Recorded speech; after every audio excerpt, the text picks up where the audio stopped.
हम्म इस गहरी चर्चा में एक बार फिर से स्वागत है।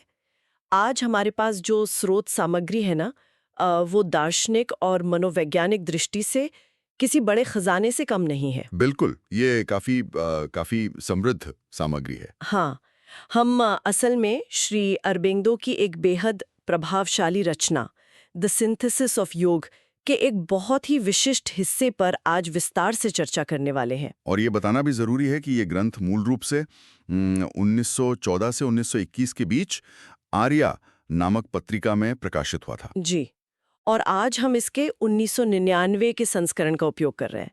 तो इस पूरी चर्चा का जो मुख्य केंद्र रहेगा वो इस पुस्तक का पहला भाग है, जिसे दिव्य कर्मों का योग कहा गया है। The yoga of divine works. बिल्कुल। और हमारा उद्देश्य आज ये समझना है कि कैसे मनुष्य के रोजमर्रा के कर्म, उसके दैनिक संघर्ष और जो सामान्य गतिविधियां होती हैं ना, जिन्हें हम अक्सर बहुत ही सांसारिक मानकर खारिज कर देते हैं। सांसारिक और उबाऊ भी। हाँ, वे वास्तव में आध्यात्मिक पूर्णता का एक बहुत ही शक्तिशाली साधन कैसे बन सकते हैं। ये एक बहुत ही स्पष्ट और मैं कहूँगा महत्वपूर्ण दिशा है। मतलब हम अक्सर ये मानकर चलते हैं कि आध्यात्मिक जीवन और सांसारिक जीवन दो पूरी तरह से अलग-अलग ध्रुव हैं। एकदम विपरीत। हाँ, जैसे किसी को अगर आत्मविकास करना है तो उसे समाज और अपने दैनिक कर्तव्यों से पूरी तरह कट जाना चाहिए, पहाड़ों पर चले जाना चाहिए। जो कि एक बहुत ही आम धारणा है। बिल्कुल। लेकिन ये जो स्रोत है, ये एक पूरी तरह से अलग प्रतिमान प्रस्तुत करता है। ये बताता है कि कैसे अज्ञान और अहंकार से भरे इस बेहद सामान्य और कभी-कभी जो बहुत ही अस्त-व्यस्त जीवन होता है, उसी को एक उच्चतर दिव्य जीवन में बदलने की प्रयोगशाला बनाया जा सकता है। एक लेबोरेटरी की तरह। जी, और यहाँ ये स्पष्ट करना भी आवश्यक है कि इस स्रोत में कई गहरी दार्शनिक और वैचारिक मान्यताएं हैं। हाँ, और हमारा काम यहाँ किसी भी राजनीतिक, धार्मिक या वैचारिक पक्ष का समर्थन करना बिल्कुल नहीं है। बिल्कुल नहीं। हम केवल मूल ग्रंथ में दिए गए तथ्यात्मक विचारों का एकदम निष्पक्ष रूप से विश्लेषण कर रहे हैं ताकि उसके भीतर छिपे ज्ञान को समझा जा सके। तो चर्चा की शुरुआत करने के लिए मुझे लगता है श्री अरबिंदो का एक विचार सबसे सटीक आधार तैयार करता है। उनका कहना है कि संपूर्ण जीवन जाने या अनजाने में एक योग है। All life is yoga. ये विचार अपने आप में बहुत ही असीमित विस्तार लिए हुए है ना? मतलब आमतौर पर योग शब्द सुनते ही दिमाग में शारीरिक व्यायाम, विशेष आसन या बस सांस लेने की विशिष्ट तकनीकें ही आने लगती हैं। हाँ, ज्यादातर लोग यही सोचते हैं। लेकिन यहाँ जिस योग की बात हो रही है, वो किसी सीमित अभ्यास तक रुकता नहीं है। यहाँ यह तर्क दिया गया है कि प्रकृति स्वयं बहुत ही अचेतन रूप से अपनी पूर्णता तक पहुँचने के लिए एक विशाल और निरंतर योग कर रही है। अचेतन रूप से। हाँ, विकास की जो पूरी प्रक्रिया है वो उसी योग का हिस्सा है, और मनुष्य के भीतर आकर ये प्रक्रिया सचेत हो जाती है, कॉन्शियस हो जाती है। एकुर। और इस सचेत यात्रा में हमारी मदद करने के लिए स्रोत ने 4 महान उपकरणों या कह लें 4 सहायकों का उल्लेख किया है। The four aids. जी, इन 4 सहायकों शास्त्र, उत्साह, गुरु और काल का जो स्वरूप यहाँ बताया गया है वो पारंपरिक परिभाषाओं से काफी अलग है। मैं चाहूंगी कि हम इस पर थोड़ी रोशनी डालें। इन 4 सहायकों की अवधारणा सच में पूरी प्रक्रिया का एक बहुत मजबूत ढांचा तैयार करती है। योग सिद्धि या आंतरिक पूर्णता प्राप्त करने के लिए प्रकृति ने जो उपकरण दिए हैं उनमें सबसे पहला है शास्त्र। हाँ। अब देखिए, यहाँ शास्त्र का मतलब केवल किसी पुरानी किताब, धार्मिक ग्रंथ या सिर्फ लिखित नियमों के समूह से नहीं है। मतलब ये कोई रूल बुक नहीं है। बिल्कुल नहीं। स्रोत के अनुसार शास्त्र का एक बहुत ही व्यापक अर्थ है। इसका मतलब है उन सत्यों, सिद्धांतों और प्रक्रियाओं का गहरा ज्ञान जो हमारे मार्ग को प्रशस्त करते हैं। ये ब्रह्मांड के काम करने के उन नियमों का बोध है जो व्यक्ति को एक दिशा देते हैं। तो एक तरह से ये थ्योरी या फाउंडेशन है। सही कहा। और दूसरा सहायक है उत्साह। अब ज्ञान अपने आप में तो निष्क्रिय होता है जब तक कि उसके पीछे एक व्यक्तिगत और निरंतर प्रयास न हो। एक एक्शन होना चाहिए। हाँ, उत्साह वो ऊर्जा है, वो मनोवैज्ञानिक बल है जो शास्त्र के ज्ञान को यथार्थ में बदलने के लिए हमें प्रेरित करता है। बिना उत्साह के सबसे श्रेष्ठ ज्ञान भी केवल एक बौद्धिक विलासिता बनकर रह जाता है। Intellectual luxury. बिल्कुल, बस बातें करने के लिए अच्छा है लेकिन जीवन में नहीं उतरता। तो ज्ञान और प्रयास के बाद जो तीसरा तत्व आता है वो गुरु है। और मुझे ये बहुत दिलचस्प लगा कि स्रोत गुरु को केवल एक सूचना देने वाले शिक्षक के रूप में नहीं देखता। वो सिर्फ इन्फॉर्मेशन पास नहीं कर रहे। नहीं, गुरु वो है जो अपने प्रत्यक्ष सुझाव, अपने जीवंत उदाहरण और अपने सूक्ष्म प्रभाव से उस सैद्धांतिक ज्ञान को एक जीवित आध्यात्मिक अनुभव में बदल देता है, जो ज्ञान को साक्षात कर दे। जी।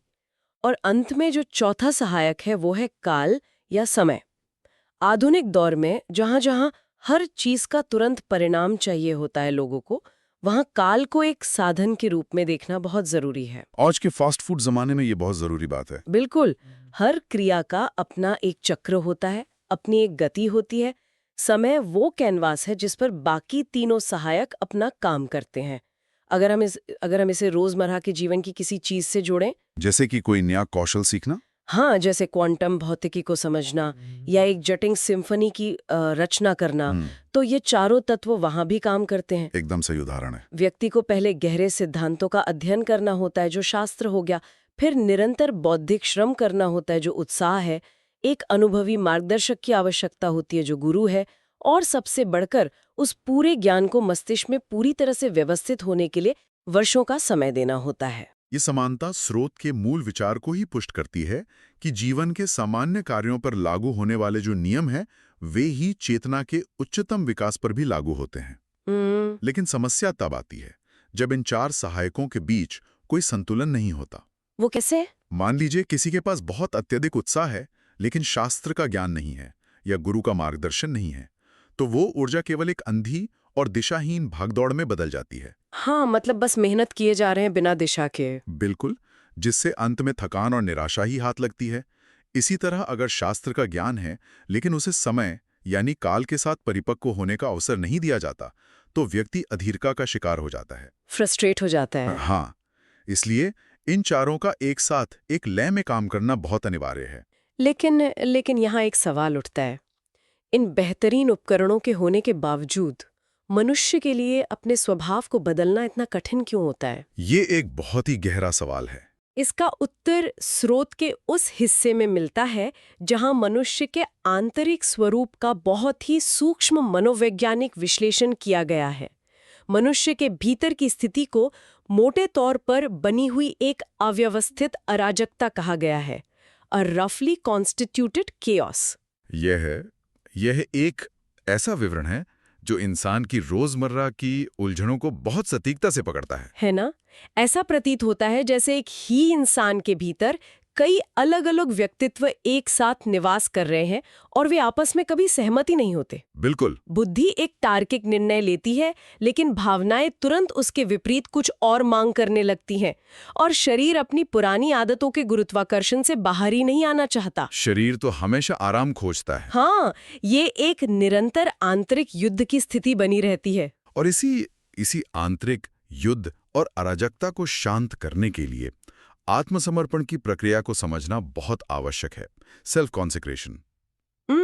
जब व्यक्ति ये गहराई से महसूस कर लेता है कि उसका वर्तमान स्वरूप बहुत सारे विरोधाभासों से भरा है, तब उसे अपनी चेतना को बाहरी दुनिया की अंतहीन खींचतान और सतही इच्छाओं से हटाकर एक उच्चतर दिव्य सत्ता पर केंद्रित करना होता है। लेकिन क्या ये समर्पण थोड़ा थोड़ा करके हो सकता है? नहीं, स्रोत ये स्पष्ट करता है कि ये समर्पण आंशिक नहीं हो सकता। मनुष्य की आत्मा, उसका सोचने वाला मन, उसकी इंद्रियां, उसका हृदय, उसकी इच्छा शक्ति, जीवन ऊर्जा और उसका भौतिक शरीर, इन सबको एक ही दिशा में मोड़ना होता है। सबको एक साथ अलाइन करना होता है। जी, इस पूरी प्रक्रिया को एक संक्रमण काल माना गया है। ये पुराने और अव्यवस्थित स्वभाव को लगातार नकारने और हर एक विचार तथा आवेग को उसके नए लक्ष्य की ओर अनुशासित करने की एक बेहद मांग करने वाली प्रक्रिया है। तो ये तो कुछ ऐसा हुआ जैसे किसी बेसुरी ऑर्केस्ट्रा को, जहां हर संगीतकार अपनी मनमर्जी की धुन बजा रहा हो, एक मास्टर कंडक्टर के इशारे पर एक ही सिम्फनी बजाना सिखाना। बहुत सटीक उपमा है ये केवल अभ्यास नहीं है, ये तो एक पूर्ण मनोवैज्ञानिक पुनर्गठन है।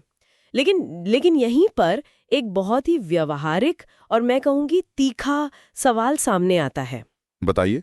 जब कोई इंसान रोजमर्रा की जिंदगी जी रहा है, वो अपने करियर की चुनौतियों से जूझ रहा है, आर्थिक जिम्मेदारियां निभा रहा है या परिवार को संभाल रहा है, तो इन बेहद भौतिक और दैनिक कर्मों के बीच इस तरह के संपूर्ण समर्पण का क्या स्वरूप होगा? व्यवहारिक रूप से कैसे होगा? हाँ, मतलब क्या इसके लिए उसे अपनी सारी स्वाभाविक इच्छाओं को कुचलना होगा? इस प्रश्न का उत्तर कर्मों में आत्मसमर्पण के सिद्धांत में निहित है और ये विशेष रूप से गीता के निष्काम कर्म के मार्ग से गहरे जुड़ा हुआ है। निष्काम कर्म। देखिए, जब मनुष्य कोई भी कर्म करता है तो वो मुख्य रूप से दो बहुत ही मजबूत मनोवैज्ञानिक ग्रंथियों या गांठों में बंधा होता है। नोट्स। हाँ, श्रुत के अनुसार अज्ञानता और बंधनों की ये दो प्रमुख गांठें हैं जिन्हें खोलना इस योग का सबसे अहम हिस्सा है। और ये दो गांठें क्या है? इनमें से पहली गांठ है इच्छा, जो हमारी भावनाओं, संवेदनाओं और वृत्तियों के केंद्र में निवास करती है, जो हमारी वाइटल सेल्फ है। डिजायर। जी। और दूसरी गांठ है अहंकार, जो हमारे सोचने वाले और विश्लेषण करने वाले मन में अपनी गहरी जड़ें जमाता है, ईगो सेंस। तो इच्छा और अहंकार। बिल्कुल, ये दोनों ही हमारे हर काम के पीछे सबसे शक्तिशाली प्रेरक बल होते हैं। इंसान सोचता है कि वह स्वतंत्र रूप से निर्णय ले रहा है, लेकिन वास्तव में वह अपनी ही इच्छाओं और अहंकार के सूक्ष्म प्रलोभनों द्वारा संचालित हो रहा होता है। और इच्छा और अहंकार के इस जाल को स्रोत बहुत ही स्पष्टता से उजागर करता है। इंसान को लगता है कि धन, पद, सम्मान की लालसा या सफलता से मिलने वाला गर्व उसकी अपनी महत्वाकांक्षाएं हैं, लेकिन असल में ये सब अहंकार को पुष्ट करने वाले प्रलोभन मात्र हैं। बिल्कुल सही। तो निष्काम कर्म का जो सिद्धांत यहाँ प्रस्तुत किया गया है, वो किसी काम को बिना मन के करने के बारे में नहीं है। ये एक बहुत बड़ी गलतफहमी है लोगों में। हाँ, बल्कि ये काम को उसकी पूर्णता के साथ केवल इसलिए करने के बारे में है क्योंकि उसे किया जाना चाहिए, न कि इसलिए कि उससे अंत में कोई व्यक्तिगत लाभ या फल प्राप्त होगा। आधुनिक जीवन शैली में इस विचार की प्रासंगिकता बहुत गहरी है। आज के समय में अगर हम देखें तो बर्नआउट और मानसिक तनाव एक महामारी का रूप ले चुके हैं। बिल्कुल, हर दूसरा व्यक्ति इससे जूझ रहा है। लोग लगातार काम कर रहे हैं और अंदर से पूरी तरह खोखले होते जा रहे हैं। इसका मूल कारण यही है कि व्यक्ति की पूरी ऊर्जा और उसका सारा ध्यान इस बात पर केंद्रित रहता है कि मुझे इस काम का क्या परिणाम मिलेगा, या अगर मैं विफल हो गया तो मेरी सामाजिक स्थिति का क्या होगा। और काम के परिणामों से ये जो अति आसक्ति है, यही उस मानसिक तनाव को जन्म देती है। इसी तनाव और बर्नआउट के चक्कर को तोड़ने के लिए स्रोत में समानता या संभाव की आवश्यकता पर अत्यधिक बल दिया गया है। इक्वालिटी। जी। संभाव का अर्थ यह बिल्कुल नहीं है कि इंसान भावनाओं से शून्य हो जाए या एक रोबोट की तरह काम करने लगे। इसका वास्तविक अर्थ यह है कि मनुष्य के मन का जो केंद्रीय हिस्सा है, जो उसकी चेतना का मूल ध्रुव है, वो बाहरी परिस्थितियों के झटकों से पूरी तरह अप्रभावित और शांत रहे। एक तरह की आंतरिक स्थिरता। बिल्कुल। सफलता मिलने पर अहंकार से फूल न जाना और विफलता मिलने पर अवसाद में न घिरना, ये संभाव की पहचान है। हाँ। जब भीतर एक अचल शांति स्थापित हो जाती है तो मनुष्य की ऊर्जा परिणामों की चिंता में व्यर्थ नहीं होती। वो अपनी पूरी क्षमता और एकाग्रता के साथ बिना थके और बिना टूटे अपने कर्म कर पाता है। यही सही मायने में स्वतंत्र होकर काम करना है। ये एक बहुत ही सशक्त दृष्टिकोण है। अगर चेतना का केंद्र शांत और अचल है तो बाहरी दुनिया के तूफान उसकी कार्यक्षमता को नहीं हिला सकते। बिल्कुल नहीं हिला सकते। लेकिन इस अचल स्थिति तक पहुंचना कोई आसान काम तो है नहीं। आगे चलकर स्रोत यज्ञ की प्राचीन अवधारणा को प्रस्तुत करता है। सामान्य तौर पर जब यज्ञ शब्द का उपयोग होता है तो मस्तिष्क में तुरंत कुछ बाहरी कर्मकांडों, अग्नि और आहुतियों की छवि उभर आती है। एक टिपिकल रिचुअल की छवि। हाँ, लेकिन यहाँ यज्ञ का जो अर्थ बताया गया है वो किसी भौतिक कर्मकांड से परे पूरी तरह से एक आंतरिक और मनोवैज्ञानिक प्रक्रिया है। यहाँ यज्ञ को एक शक्तिशाली प्रतीक के रूप में पुनर्रचित किया गया है। ये अपनी आंतरिक अशुद्धियों को जलाकर भस्म करने की एक निरंतर प्रक्रिया है। स्रोत इस बात पर जोर देता है कि मनुष्य के भीतर जो शत्रु बैठे हैं, जैसे अनियंत्रित इच्छाएं, क्रोध, परिस्थितियों के प्रति असमानता की भावना और लालच, इन्हें निर्ममता से काटकर अपनी आत्मा की वेदी पर बलिदान करना होता है। रूथलेसली एक्साइज्ड। एक बहुत ही कठोर प्रक्रिया है ये। जी, इस प्रक्रिया में कोई कोमलता नहीं है। ये अपने ही निम्नतर स्वभाव के खिलाफ एक सक्रिय और कठोर युद्ध है। ये आंतरिक यज्ञ हर उस व्यक्ति के भीतर लगातार चल रहा है जो अपनी चेतना को उसकी वर्तमान सीमाओं से ऊपर उठाने का प्रामाणिक प्रयास कर रहा है। इस आंतरिक यज्ञ की चर्चा के दौरान मेरे लिए एक बहुत ही बड़ा आहा मोमेंट था। एक बहुत ही गहरा वैचारिक बिंदु सामने आता है। श्री अरबिंदो के अनुसार ये कर्म का मार्ग कोई अकेला और एकाकी रास्ता नहीं है। ट्रायून पाथ की बात कर रही हैं आप। बिल्कुल। स्रोत में ज्ञान, प्रेम और कर्म के त्रिकोणीय मार्ग का उल्लेख है। शुरुआती स्तर पर देखने पर ऐसा लग सकता है कि ज्ञान का रास्ता पूरी तरह से बौद्धिक है, जहां केवल विचार और चिंतन का स्थान है। हाँ। प्रेम का रास्ता पूरी तरह से भावनात्मक है, जहां केवल भक्ति और समर्पण है। और कर्म का रास्ता विशुद्ध रूप से भौतिक और एक्शन पर आधारित है। अलग अलग रास्ते लगते हैं। हाँ, लेकिन यहाँ ये स्पष्ट रूप से स्थापित किया गया है कि चेतना के उच्चतम स्तर पर पहुंचकर ये तीनों मार्ग अंततः एक ही हो जाते हैं और एक दूसरे में विलीन हो जाते हैं। इन तीनों मार्गों का जो ये संश्लेषण है, ये सिंथेसिस, वो श्री अरबिंदो के दर्शन की एक बहुत बड़ी विशेषता है।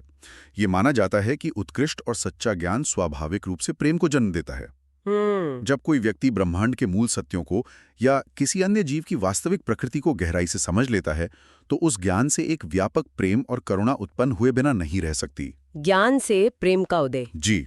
और जब किसी व्यक्ति के भीतर पूर्ण प्रेम और सच्चा ज्ञान दोनों एक साथ स्थापित हो जाते हैं, तो उसके द्वारा किए गए सभी कर्म स्वाभाविक रूप से दिव्य कर्म बन जाते हैं। तब वो साधारण कर्म नहीं रहते। बिल्कुल। तब कर्म किसी व्यक्तिगत लालसा की पूर्ति का साधन नहीं रह जाते, बल्कि वे उसी ज्ञान और प्रेम की सहज अभिव्यक्ति बन जाते हैं। ये तीनों तत्व एक दूसरे के पूरक हैं। ज्ञान के बिना कर्म दिशाहीन हो सकता है, कर्म के बिना ज्ञान केवल सिद्धांत बनकर रह जाता है, और प्रेम के बिना ये दोनों ही शुष्क हो जाते हैं, ड्राई हो जाते हैं। ये तो ऐसा है जैसे एक विशाल पर्वत की चोटी तक पहुंचने के 3 अलग-अलग रास्ते हों। नीचे से देखने पर वे तीनों रास्ते पूरी तरह से विपरीत दिशाओं में जाते हुए दिखाई देते हैं, लेकिन जब कोई उन रास्तों पर चलता हुआ शिखर पर पहुंचता है तो पाता है कि वे सभी एक ही बिंदु पर आकर मिल गए हैं। बहुत खूबसूरत तरीके से समझाया आपने। शुक्रिया। अब हम स्रोत सामग्री के उस हिस्से की ओर बढ़ते हैं जो संभवतः सबसे अधिक चुनौतीपूर्ण और सूक्ष्म है। यहाँ कर्म के स्वामी और मनुष्य की प्रकृति के रूपांतरण की बात की गई है, ट्रांसफॉर्मेशन। जी, मास्टर ऑफ द वर्क। अक्सर ये डर रहता है लोगों में कि आध्यात्मिकता इंसान को इंसान नहीं रहने देगी, वो उसके मूल स्वभाव को ही खत्म कर देगी। ये एक बहुत ही आम भ्रम है जिसका स्रोत में तार्किक रूप से निवारण किया गया है। तो ये निवारण कैसे किया गया है? यहाँ ये समझाया गया है कि जो परम सत्ता या उच्चतर चेतना है, वो मनुष्य की प्रकृति को नष्ट नहीं करती। वो हमारे भीतर की इंसानियत या हमारी मूल ऊर्जा को मिटाती नहीं है, बल्कि उसका सम्मान करते हुए उसे एक उच्चतर स्तर पर रूपांतरित करती है, ट्रांसफॉर्म करती है। जी। मनुष्य की जो अपूर्ण और अव्यवस्थित प्रकृति है, जिसके भीतर इतनी अराजकता है, वास्तव में उसी के भीतर पूर्णता की सारी सामग्री भी छिपी हुई है। मतलब रॉ मटेरियल हमारे अंदर ही है। बिल्कुल। ये सामग्री अभी कच्चे और अव्यवस्थित रूप में है। योग की प्रक्रिया उस प्रकृति को नष्ट करने की नहीं, बल्कि उसे धैर्यपूर्वक शुद्ध और रूपांतरित करने की है, ताकि वो ऊर्जा अपने उच्चतम रूप में कार्य कर सके। और प्रकृति के इस पूर्ण रूपांतरण की प्रक्रिया को स्रोत में 3 बहुत ही स्पष्ट चरणों के माध्यम से समझाया गया है। ये चरण केवल सैद्धांतिक नहीं है, बल्कि ये मनुष्य के मनोवैज्ञानिक विकास का एक क्रमबद्ध नक्शा प्रस्तुत करते हैं। 3 स्टेप्स। हाँ, इनमें से जो पहला चरण है वो है अपने सभी कर्मों को एक उच्चतर दिव्य सत्ता को अर्पित करना। ये मुख्य रूप से मन और हृदय का एक दृष्टिकोण है, एक एटीट्यूड का बदलाव। जी। यहाँ व्यक्ति ये मानना शुरू करता है कि वो जो भी कार्य कर रहा है वो केवल अपनी छोटी सी दुनिया के लिए नहीं, बल्कि एक वृहद ब्रह्मांडीय योजना के लिए कर रहा है। ये एक मानसिक स्वीकृति है जहाँ से यात्रा शुरू होती है। पहला चरण मानसिकता को बदलता है, लेकिन असली संघर्ष दूसरे चरण में शुरू होता है। दूसरा चरण है कर्मों के फल के प्रति आसक्ति का पूरी तरह से त्याग करना। ये चरण मनुष्य की इच्छा आत्मा का रूपांतरण करता है, वाइटल सेल्फ का। जी। इसका मतलब यह है कि व्यक्ति अपने काम में अपनी पूरी ऊर्जा, बुद्धि और कौशल लगाता है, लेकिन उस काम का जो भी अंतिम परिणाम निकले, चाहे वो सामाजिक दृष्टि से बहुत बड़ी सफलता हो या एक करारी विफलता, वो उसे समान भाव से स्वीकार करता है। संभाव से। हाँ, वो उस परिणाम से अपनी पहचान या अपने आत्मसम्मान को नहीं जोड़ता। ये एक बहुत ही जटिल मनोवैज्ञानिक छलांग है, क्योंकि इंसान स्वभाव से ही भविष्य के सुखद परिणामों की कल्पना से प्रेरणा लेता है। बिल्कुल, हम सब परिणामों के लिए तो काम करते हैं, और यही बात जो है वो तीसरे चरण को सबसे कठिन बना देती है। स्रोत भी ये स्वीकार करता है कि ये अंतिम चरण सबसे बड़ी चुनौती है, और वो है कर्ता होने के अहंकार को पूरी तरह से जड़ से खत्म करना। Ego sense of the worker. ये सबसे मुश्किल है ना? पहले 2 चरणों में व्यक्ति कर्म अर्पित कर रहा है और फल की इच्छा छोड़ रहा है, लेकिन अभी भी उसके भीतर ये भाव मौजूद रहता है कि मैं ये कर्म अर्पित कर रहा हूं या मैंने फल की इच्छा का त्याग कर दिया है। ये जो मैं है, ये बहुत जिद्दी होता है। हाँ, ये जो मैं के काम करने का भाव है, वो अहंकार का सबसे सूक्ष्म और सबसे मजबूत रूप है। जब तक ये विचार रहता है कि मैं करता हूं, तब तक रूपांतरण अधूरा रहता है। इस कर्ता भाव को मिटाना ही अहंकार पर अंतिम विजय है। और जब ये कर्ता होने का सूक्ष्म अहंकार भी पूरी तरह से समाप्त हो जाता है, तब व्यक्ति की चेतना में एक अकल्पनीय बदलाव आता है। वो ब्रह्मांडीय ऊर्जा या प्रकृति के इस पूरे विशाल खेल को एक तटस्थ गवाह या दर्शक की तरह देख पाता है, एक विटनेस की तरह। तो क्या वो काम करना छोड़ देता है? नहीं, ऐसा बिल्कुल नहीं है कि वो निष्क्रिय हो जाता है या काम करना बंद कर देता है। इसके विपरीत उसके कर्म और अधिक सटीक और शक्तिशाली हो जाते हैं, क्योंकि वे अब व्यक्तिगत इच्छाओं की बाधाओं से मुक्त होते हैं। वो व्यक्ति एक ऐसा पारदर्शी उपकरण बन जाता है जिसके माध्यम से एक उच्च ज्ञान और प्रकाश बिना किसी विकृति के काम कर सकता है। एक ट्रांसपेरेंट इंस्ट्रूमेंट। जी, इस स्थिति में उसे ना तो जटिल कर्म थकाते हैं और ना ही अप्रत्याशित परिणाम उसे विचलित करते हैं। वो गहरे कर्म के बीच भी एक पूर्ण शांति और स्थिरता का अनुभव करता है। तो इस पूरे गहन अध्ययन को अगर एक बिंदु पर समेटा जाए तो ये स्पष्ट होता है कि स्रोत के अनुसार योग जीवन की चुनौतियों से भागने या संन्यास लेने की प्रक्रिया नहीं है, बल्कि उसी जीवन को पूर्णता की प्रयोगशाला बनाने का एक विज्ञान है। बिल्कुल। हमने देखा कि कैसे 4 सहायकों ज्ञान, प्रयास, मार्गदर्शन और समय के सही उपयोग से ये यात्रा शुरू होती है।